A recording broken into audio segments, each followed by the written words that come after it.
Hello viewers, welcome to Sudha Rasoi. ఈ Christmas plum కేక్ని కూడా ఎలా చేయాలో చూసేద్దామా?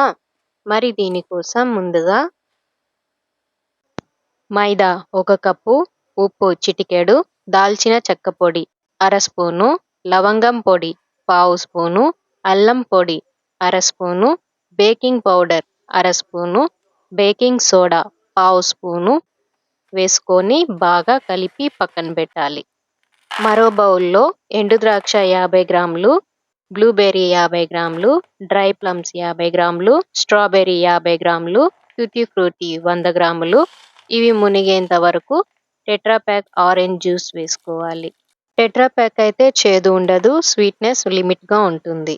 7-8 నిమిషాలు లో ఫ్లేమ్పై ఈ డ్రై ఫ్రూట్స్ని కుక్ చేసుకొని పూర్తిగా చల్లారనివ్వాలి. మరో ప్యాన్లో 1 table spoon orange juice, molasses 3 table spoons, butter 100 గ్రాములు వేసి, బ్రౌన్ షుగర్ పావు కప్పు కన్నా కొంచెం తక్కువ వేసి మీడియం మంటపై ఒక పొంగు వచ్చాక స్టవ్ ఆఫ్ చేసి పూర్తిగా చల్లారనివ్వాలి.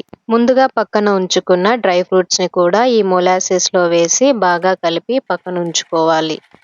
అదే బౌల్లో కోడిగుడ్డులు 3 వేసి బాగా బీట్ చేసి వెట్ ఇంగ్రీడియంట్స్ని బీట్ చేసుకున్న ఎగ్లో కలపాలి.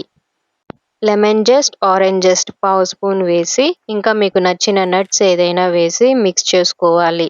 ముందుగా పక్కన ఉంచుకున్న డ్రై ఇంగ్రీడియంట్స్ని వేసి కట్ అండ్ ఫోల్డ్ మెథడ్లో కలిపి పార్చ్మెంట్ పేపర్ బటర్ రాసిన కేక్ మౌల్డ్కి ఈ బ్యాటర్ని పోసుకోవాలి.